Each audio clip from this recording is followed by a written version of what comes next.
Eu conversei com a publicitária e empresária Gabriela Azevedo, ela que é idealizadora da campanha social Quebre o Silêncio. Voz Online. Notícias, reportagens, entrevistas e comentários das principais notícias de Alagoas e do Brasil. Com Abdias Martins, Luciano Amorim e Rivadavia Dias. Olá, ouvintes da Rádio CBN, olá, ouvintes do Voz Online. Estamos hoje aqui vamos entrevistar Ricardo Moresi, ele que é radialista, jornalista, professor universitário e escritor. Olá, bom dia aqui aos meus companheiros de equipe, Luciano Amorim. Tudo bem, Luciano? Olá, Abdias, bom dia, ouvintes. Olá, Rivadavia Dias, também fazendo companhia aqui nessa manhã de sábado. Olá, bom dia, Abdias Martins e aos ouvintes da CBN. Pois é, vamos interagir os três. Bom dia, Ricardo Moresi, é um prazer. Obrigado pela sua presença, por ter aceitado o nosso convite. Bom, eu que agradeço. Bom dia aos integrantes aqui do Voz Online, bom dia aos ouvintes que nos acompanham nesse momento. Ricardo, para começar, fala como é que começou essa sua paixão pelo rádio, pela comunicação, como é que se iniciou isso?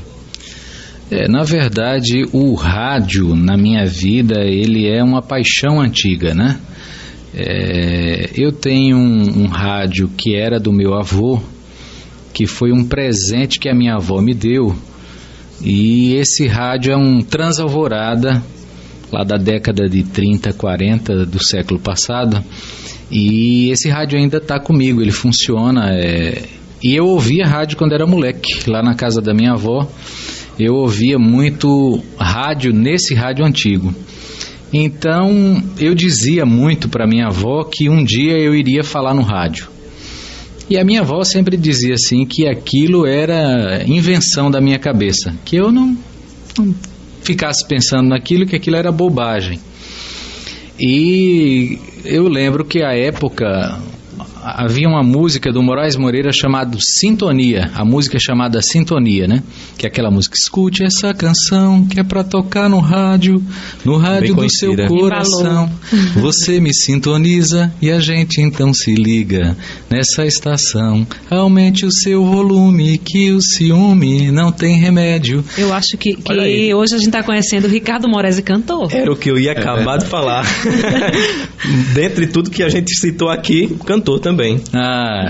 Eu arranho na brincadeira de cantar. E aí essa música entrou em que parte? Depois... Então essa música me incentivou a gostar do rádio. Eu ouvia muito essa canção e aquilo ficou na minha cabeça, né?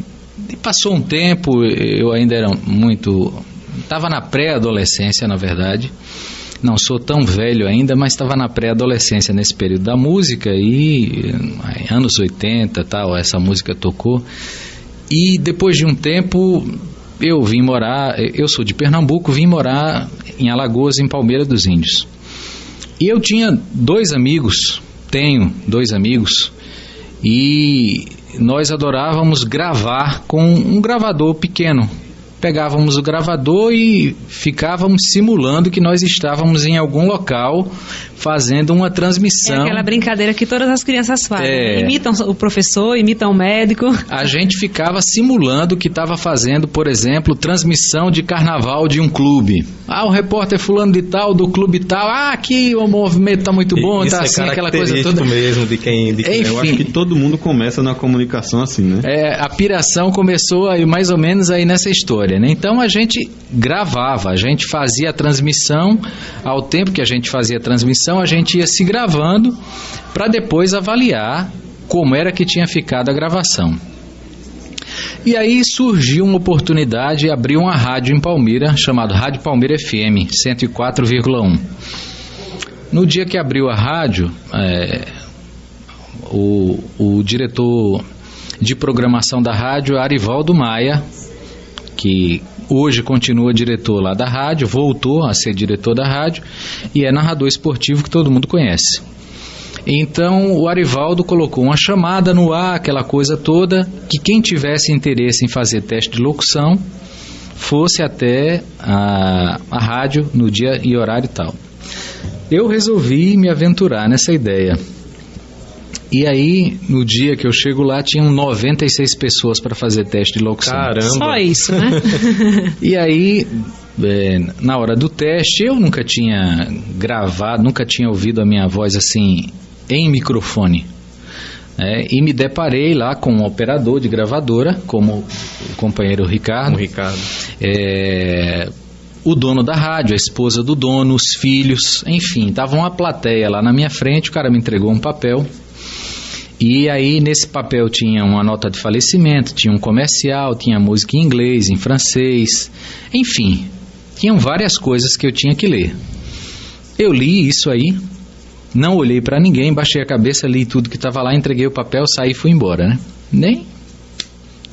Eu, na minha concepção, não tinha a menor possibilidade de ser aprovado num teste de locução, uma vez que eu nunca tinha feito locução.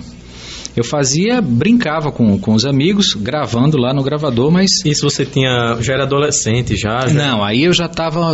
Isso foi no início dos anos 90. Não quer revelar a idade mesmo. Início dos anos 90, né? Aí o que aconteceu? 2 semanas depois, saiu lá uma lista dos que tinham sido selecionados naquela primeira etapa. E eu estava entre os 12 selecionados. E a cada semana o Arivaldo foi fazendo uma nova bateria de testes. Ele dava uma bateria de testes para a gente e a gente tinha que estudar aquilo e levar para casa e apresentar para ele o resultado daquilo que ele pedia. E ele foi efetuando cortes com o passar das semanas e cortou ficaram 12, ficaram 11, 10, 9, 8. E você ficando. E eu ficando. Tá. Aí, quando chegou na semana que tinham 8, ele chegou para mim e disse assim, eu acho que você pode desenvolver no rádio, mas eu acho que você ainda está muito verde. E eu vou precisar te cortar. Quando tinham 8, Quando isso. tinham 8. E a sua reação? E aí, aquela frustração, eu naquele momento, diante da minha imaturidade, eu não conseguia entender o porquê dele estar me cortando.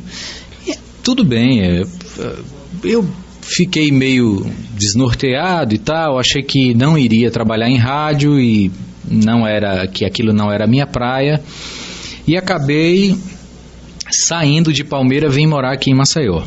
Quando vim morar aqui em Maceió, fui trabalhar no comércio. Nada a ver. Uma coisa que não tinha nada a ver com o que eu vinha fazendo, tal.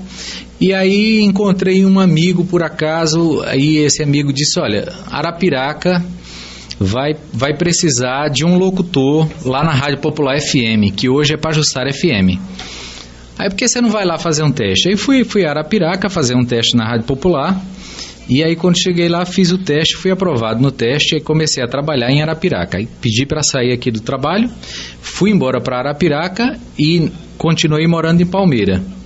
O que era que eu fazia? Eu ia trabalhar em Arapiraca, quando terminava o meu horário, voltava para Palmeira. Continuei morando em Palmeira. Então, o que a gente percebe, Luciano, só rapidinho, o que a gente percebe é o seguinte, a história do Ricardo é semelhante a algumas outras de crianças que têm um sonho, que acreditam no seu sonho, que acabam passando por uma frustração de passar por uma seleção e ser cortado. Isso realmente acaba, acho que até fortalecendo e faz o profissional que a pessoa é hoje, porque a persistência também faz parte.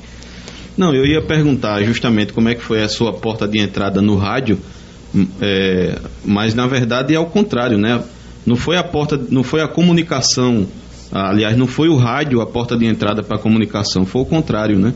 Você antes de fazer jornalismo, você começou fazendo rádio, né? Isso, exatamente. Na verdade, quando eu entrei no rádio, eu sempre tive fascínio pelo rádio, mas quando eu entrei no rádio, eu percebi que eu queria fazer algo mais. E que o rádio, de certa forma, não me daria essa possibilidade. E aí eu quis fazer jornalismo para ter outras possibilidades de atuação e de trabalho, enfim. É claro que o rádio é a minha paixão primeira. Eu sempre vou ser defensor com unhas e dentes do rádio, porque eu acho o rádio a ferramenta de comunicação mais fantástica que há na face da terra. Para mim é o rádio. pelo poder que o rádio possui, pelo poder de se reinventar, pelo poder de se adaptar a novos cenários, a novas perspectivas. O rádio continua sendo uma mídia fortíssima. E eu acho que o que falta em alguns lugares, na verdade, são profissionais qualificados para exercer a função no rádio. Mas o rádio é muito forte. E o rádio agora, com a internet, o rádio é imbatível. E essa rádio... palavra mesmo, né? Reinventar. Ele é capaz de se reinventar em meio a esse cenário, principalmente com a internet. O rádio ele é meio que a paixão das pessoas, né? Elas ouvem, elas veem TV, elas olham a internet, mas elas nunca vão deixar de ouvir o rádio, né? Um dos fatos que me deixa mais estupefato é quando eu vou a um estádio de futebol, que eu vejo o torcedor assistindo a partida e com o radinho, exatamente. Parece que ele não acredita no que os olhos dele estão mostrando. Ele tem que ouvir o narrador dizer: a bola passou tirando tinta da trave. E é isso que faz muitas vezes com que o torcedor, o ouvinte que está em casa, fique prestes a quebrar o rádio, porque a bola passou tirando tinta da trave e não foi gol, né? E muitas vezes a gente sabe que a bola não passou tirando tinta da trave, né? Às vezes a bola passou 2, 3 metros da trave, mas o narrador tem que imprimir um ritmo, tem que imprimir uma emoção. E vejam o poder fantástico que o rádio possui.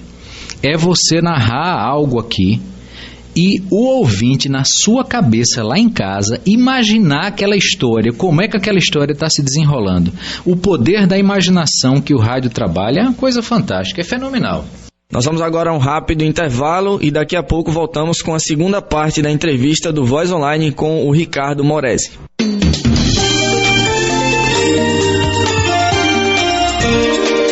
Estúdio Correio. Entrevistas, debates e comentários com informalidade, inteligência e informação. Apresentação: Bruno Protásio e Eduardo Vieira.